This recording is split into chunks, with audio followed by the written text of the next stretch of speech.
In this episode of Raddest Rides, we are going to look at the most ghoulish of vehicles in the 80s toy garage. So, stick around.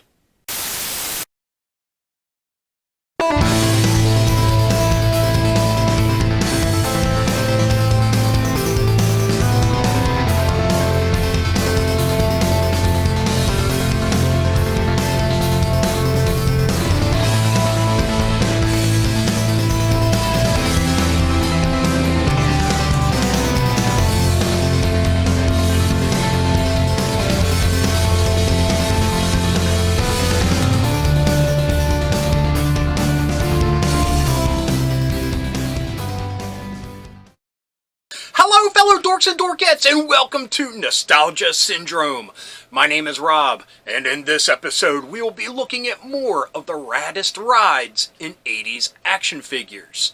You know what? Vehicles, I think, are some of the most of unsung heroes when it comes to 80s action figures. Sure, there are plenty of action figure vehicles that have made names for themselves, but for every Star Wars or G.I. Joe vehicle, there are plenty of unsung heroes. Now, the thing about the 80s, and it's something you don't see very much today, and believe me, I talk about this all the time, is almost every upstart action figure, no matter how obscure, had a couple pretty awesome vehicles tied to the line. And if they were extra super special, they would even get a play set. See, toy lines really hit the ground running when they came out in the 80s because they had such a high benchmark to hit. Because of lines like Star Wars and G.I. Joe that were paving the way, everybody wanted in on that action. So, in order to do that, they had to provide a full cornucopia, if you will, of action figures and accessories and vehicles and playsets. Unfortunately, that big risk didn't pay off for a lot of toy lines. I think it goes without saying that this is a special Halloween version of Raddest Rides. So we are going to be looking at some of the most monstrous and ghoulish and spooky vehicles that were out there in the 1980s. Now, there were plenty of them, so this is just a toe dip into the vast ocean of awesomeness that was out there. Anyway, enough of that. Let's get to the rad yet ghoulish rides of 80s action figures. This rad ride was released by Kenner in 1989. And yes, I saw some listings that said it came out in 1990, but for sake of argument, we're going with 1989 for this list. Anyway, the vehicle boasts that it is the main mobile for Beetlejuice. That's right, we're talking about the Creepy Cruiser. 1989 was a kinda landmark year for Beetlejuice as the animated cartoon was hitting the airwaves. This toy line came out before the animated version came out, so the action figures are reminiscent of the characters that were in the movie and, of course, Michael Keaton's version of Beetlejuice. He drove around a pink convertible with a steer skull on the front and with awesome leather seats that matched his aesthetic of black and white striped. Now, the feature of this vehicle, other than being an awesome convertible, was that it had a snake pit in the back of it. The snakes were sticking up and there were also some purple tentacles as well. But you could put other action figures within the pit and they would spin around. And as the box says, Beetlejuice just loves taking people for a spin. Also on the package art, they have the character of Otho spinning around. But not to be outdone, you can also eject the characters from the snake pit as they fly off into orbit, as the box states. All in all, it's a pretty cool vehicle. It seats 2 action figures and 1 in the snake pit in the back.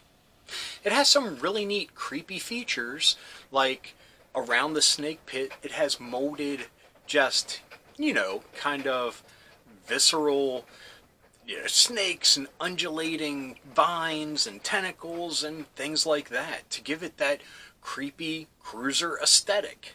Also in the back it has like boosters, I would assume, with little green flames coming out of it. So that's pretty cool. And it also has a license plate that says head spinning, like the character where his head spun. And they had an action figure that did the same thing. Like I said, it's a pretty rad ride all by itself, but when you add Beetlejuice and all of his little touches, like I said, the black and white striped seats, the black and white kind of pinwheeled wheels, it makes it all the better. Now, I would have personally, instead of just snakes in the back, would have loved to seen little sandworms, but that's just me. Anyway, let's get to vehicle number 2. Number 2 on the list is a perfect combination of form, function, and features, and that is the Mad Roller Cycle by Am Toys, released in 1986. Now, the Mad Roller Cycle was made for the Mad Balls action figure line, or head poppers. These were based on the awesome little foam balls that came out, and they finally got bodies and were ready to wreak havoc everywhere. And the roller cycle was just the vehicle to take them on this awesome adventure. Unfortunately, by this time in 1986, I really wasn't picking up as many toys as I wish I could have. And believe me, if I could go back in time, I would have remedied that. Like I was saying, this has a perfect form, function, and features. And let's take a look at the features, because the form and the function speak for themselves with how awesome this vehicle looks. But the features, it first off came with an action figure, it came with Hornhead, and he could drive this awesome chopper. And I believe the seats that were on the vehicle kinda helped with the head popping action of the action figures, but I'm not 100% sure. But what I can tell you is, instead of having a lame sidecar like most motorcycles, this came with a catapult that you could shoot the heads off of the head popper figures. Also on the back, I think it's what you controlled the catapult with, but it's like a gear shift with a skull on the top of it. That is awesome. You could also have another action figure sitting in the back, but above him was a basketball net with a target on it. And I guess you could have somebody riding in the basket, or you could just have fun popping your figures' heads off into the basket with a little, one-on-one action. Now, I hate that I don't have a lot of information on this vehicle because it is so freaking awesome. I mean, on the package it says it's freaky fun for everyone, and I want to be everyone. I want to have freaky fun, so please, Madballs, give me freaky fun! And while we're talking about freaky fun, check out this awesome package design from the Japanese release of the Mad Roller Cycle. Number 3 on the list is the most demonic of vehicles to appear on this list, and that is the Demon Flyer for the Dragon Riders on the Sticks toy line, made by Dimension Toys in 1983. Now, the Demon Flyer is, for all intensive purposes, just a wheeled chariot that looks awesome. There were a couple in this toy line, and we'll talk about those at a later date. Right now, we're talking about the Demon Flyer, and I think not much needs to be said, because what you're getting is an awesome demon/devil head with wings off the side. Now, I don't think there was much in the way of action features, but do you really need it when you are hitting the battlefield in this thing? I mean, like I said, it's just a chariot, there's no seats, you just sit the figures in it. And speaking of figures, it came with this awesome hooded Dragon Flyer pilot. I mean, I can't really find a name for him, but this is a sweet looking action figure, like most of them in this toy line. Now, honestly, my only real experience with Dragon Riders of the Sticks while growing up was a friend of mine at the time had a vast collection of Kenner Star Wars figures. And I think I've mentioned it before, but he had a whole room lined with shelves where he would, mock up different scenes from the movie. And peppered throughout those different scenes were action figures that came out around that time that were made in that Kenner style. And what I mean by Kenner style is the movable arms, legs, and head, and nothing else. So, some of the Dragon Riders of the Styx figures can fit right in with a scene like the cantina scene. I mean, because they were just horrid, awesome looking dragon-headed people, demon people, and yeah, they fit right along with those Star Wars figures. Now, yeah, this is definitely something I would love to have now, and I mean, I appreciate just how awesome this toy line is, and I really regret that I missed out on it when I was a kid. Number 4 on the list also comes from a movie-based toy line released by Kenner. This time it's 1986's The Real Ghostbusters. The vehicle is the Ghost Sweeper, and it says it's a street sweeper, but it looks like a Zamboni to me.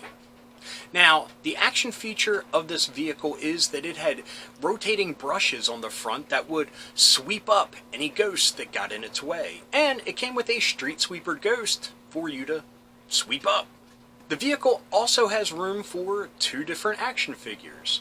One piloting it and one just kind of hanging off to the side.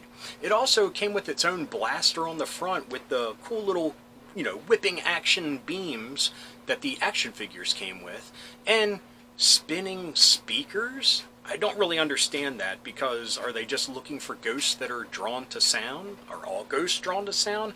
I don't know. Or they're just looking for something to spin on it to add to the spinning sweepers. I don't know. But all in all, it's a pretty cool vehicle, and I'd rather view it as a Zamboni that is attacking hockey-playing ghosts than a street sweeper, because street sweepers are really big and people get inside of them. Zambonis, on the other hand, there's a dude just piloting it without any covering at all. So, yeah, I'm going to go with this is a Ghost Zamboni, which just sounds awesome. Zamboni, it's an awesome word. Zamboni, Zamboni, Zamboni. Number 5 comes from a toy company that I kinda shy away from, because most of their releases are for the Mexican, Brazilian, and South American markets. So I don't really talk about them because they're things that us here in America didn't really grow up with. But sometimes they released things that just you need to talk about and you need to see. And this is one of them. This was released by Glasslight in I don't know what year, just sometime in the 80s. And this is a car and truck for Dracula. Yes, Dracula, the guy that can turn into a bat, can turn into rolling mist. Yes, he needs a car and truck combo set that was released in this playset. Now, Glasslight only had a few different styles of vehicles, but each one they would recolor, retool, and repackage for different toy lines. And this time, Dracula got that treatment. And he comes with a black and red, awesome, convertible Corvette, Firebird, what have you. Either way, it's an awesome sports car, fitting for the Lord of Darkness. But after he's done trolling the neon streets in that awesome convertible, he can head off-road in his awesome 4x4 truck. I mean, maybe he's just going camping for the weekend, just to get away from it all. But anyway, this playset also came with a Dracula figure that could fit within the convertible Corvette, we'll just call it, and also the awesome 4x4 truck. Now, like I said, I don't talk about Glasslight a lot because it's a foreign toy company and it wasn't something that we directly grew up with here in America. But they had a lot of awesome things, and I'll pepper them into rad rides here and there.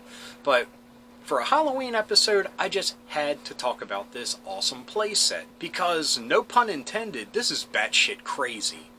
Anyway, folks, that was just a quick look at 5 radical rides from 80s action figures. Halloween 2022 edition.